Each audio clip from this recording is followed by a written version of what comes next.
Fala, filhotes, vocês estão vivos? No vídeo de agora nós vamos falar um pouquinho sobre a liberdade incondicional e o livre-arbítrio, falar sobre os gregos, para saber mais o livre-arbítrio, o que é determinismo, o determinismo positivista e as influências do positivismo. Então, acompanhe-nos aí. Na tradição filosófica, a liberdade humana é admitida como absoluta, ou seja, temos a escolha de agir de um modo ou de outro, independentemente das forças que nos constrangem. Essa tendência adquiriu certas nuances conforme a época. Os gregos. A concepção de liberdade remonta a Sócrates, e imprimiu uma orientação racionalista à ética.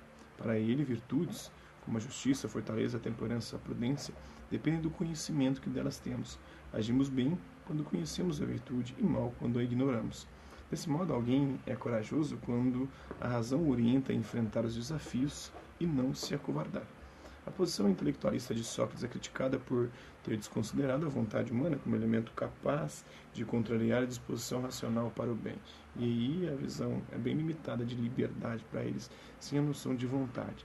Segundo a concepção de Aristóteles, tanto a virtude como o vício dependem da vontade do indivíduo. Trata-se do conceito de liberdade incondicional, pela qual podemos agir de uma maneira ou de outra, independentemente das forças que nos constrangem. Para ele, tanto a virtude como o vício dependem da vontade do indivíduo. Ao examinar as paixões humanas, Aristóteles diz que elas são apetites, a cólera, o medo, a audácia, a inveja, a alegria, o desejo, e por isso não dependem de nossa escolha. Já a virtude é uma disposição do caráter relacionada à escolha racional própria do homem dotado de sabedoria prática. É bem verdade que na Grécia Antiga a liberdade é exercida no espaço da polis, na qual os cidadãos faziam política, era limitada por esse espaço. Portanto, livre era o homem da vida pública e, como tal, liberado das necessidades cotidianas da vida e disponível para compartilhar entre os iguais as ações e os discursos. A família, ao contrário, achava-se mergulhada nas exigências de sua preservação por pertencer ao espaço da necessidade. Na vida privada, portanto, só havia desiguais e submissão ao chefe de família que exercia um poder de vida ou morte sobre mulheres, crianças e escravos. Para saber mais, hoje usamos o termo déspota para designar o governante dominador, tirano, que governa a revelia das leis. Na Grécia Antiga, porém, despotes era a denominação dada ao chefe de família. Então, o chefe de família é um déspota, não é um tirano que dentro de casa manda e desmanda, de acordo com o seu bel prazer. Livre-arbítrio. A noção de liberdade interior relacionada ao próprio eu e não mais vinculada apenas ao espaço público só apareceu como discussão teórica com os primeiros teólogos cristãos. Esse é o cristianismo que vai dar uma noção mais ampla de liberdade. Agostinho de Tagaste, que viveu entre 354 e 430, ou Santo Agostinho, bispo de Hipona, na África, foi o primeiro a usar o conceito de livre-arbítrio como faculdade da razão e da vontade, em sua obra De Libero Arbitrio Voluntatis, sobre a livre escolha da vontade. No sentido ético, livre-arbítrio significa liberdade de indiferença, por meio da qual o sujeito age pela força de sua vontade, independentemente dos constrangimentos que sofre. Em seu livro Confissões, Agostinho relata a luta interna que culminou com a sua conversão ao catolicismo, depois de ter levado uma vida por ele considerada dissoluta. A vivência dos conflitos de uma consciência atormentada pela noção de pecado, do pecado o fez exaltar o poder da vontade. Se a razão conhece, é a vontade que decide e escolhe. Como cristão, realçou o poder da graça divina como auxílio para escolher o bem e a rejeitar o mal. A noção de livre-arbítrio permaneceu na história, principalmente na tradição cristã medieval. Na Idade Moderna, em uma das máximas da sua moral provisória, Descartes defende que o ser humano deva sempre procurar dominar, ter o controle sobre si mesmo. Mesmo que as paixões possam ser boas em si, a força delas está em iludir a alma com razões enganosas e inadequadas. Portanto, o intelecto tem prioridade sobre as paixões, para que possamos controlá-las. Do mesmo modo, Leibniz e Kant, embora de maneiras diferentes, reafirmaram a faculdade do indivíduo de se autodeterminar com base apenas em sua consciência. O que é o determinismo?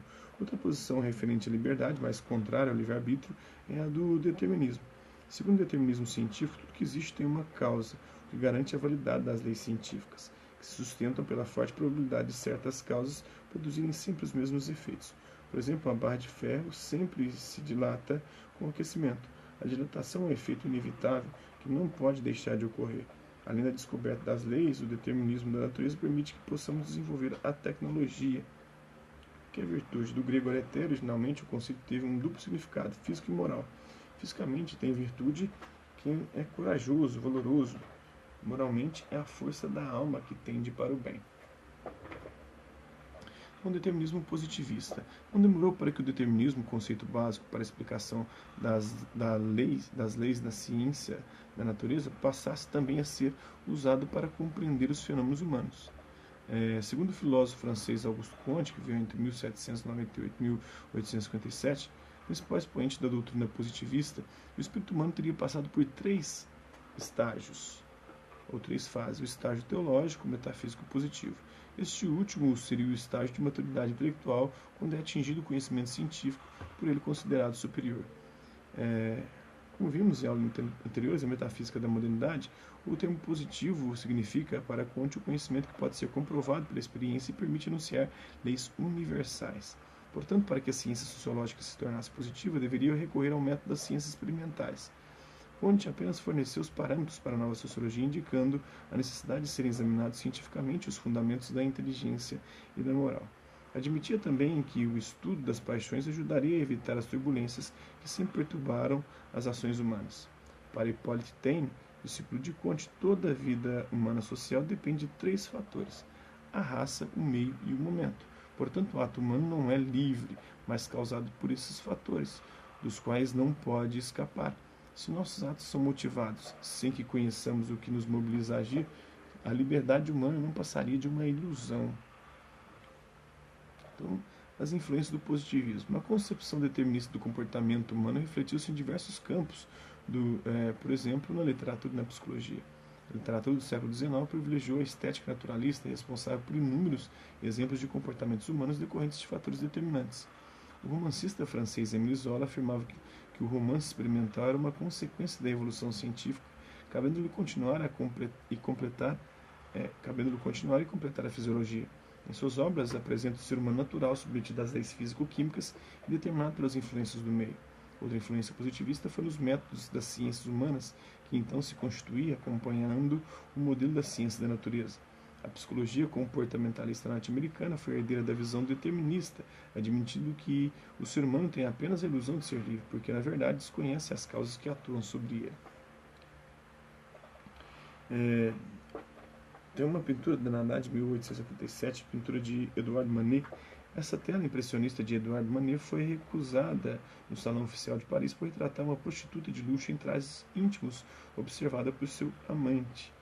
Essa personagem é Naná, de um livro homônimo de Émile Zola, no qual o escritor descreve a vida de uma artista sem importância do teatro de variedades no final do século XIX, e que pela beleza e sedução extorque os bens de seus amantes. Ao mesmo tempo, Zola expõe o desregramento e a hipocrisia da sociedade. Segundo o enfoque naturalista do escritor, a origem pobre e humilde da protagonista explicaria a frieza e o cálculo com que envolve os homens em sua teia.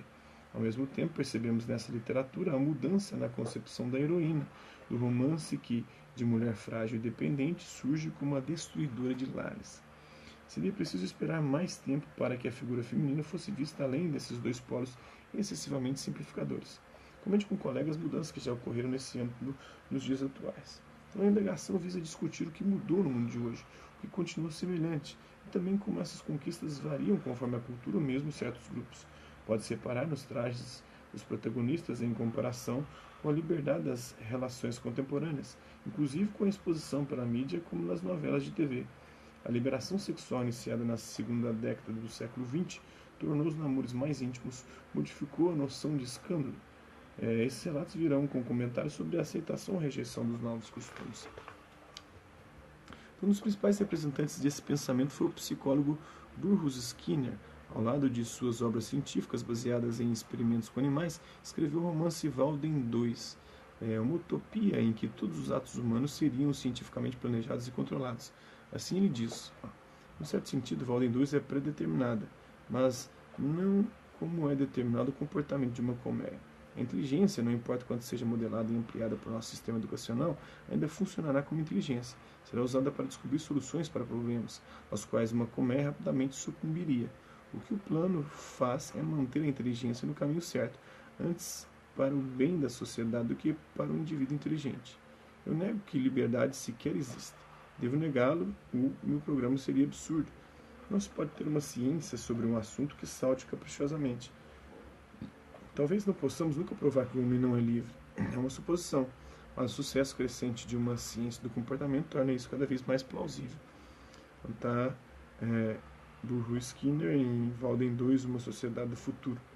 A consequência do positivismo para as ciências humanas foi, entre outras, a convicção de que não existe liberdade humana, ou, no melhor dos casos, não faz sentido discutir esses assuntos por serem metafísicos. A filosofia analítica vai adotar isso também no primeiro momento, apesar de que hoje voltou a ser pauta de discussão a questão da liberdade. Então é isso aí. Espero que vocês tenham gostado do vídeo. Quem curtiu, dá um like. Quem não curtiu, dá um dislike. Quem se interessar pelo conteúdo do canal, é só se inscrever, ativar o sininho e vai dar os próximos vídeos e as próximas notificações. Deixe também seus comentários, dizendo o que você tem achado dos vídeos e sugestões de temas e assuntos para serem abordados em vídeos posteriores. É isso aí. Hasta la vista, babies. E até a próxima.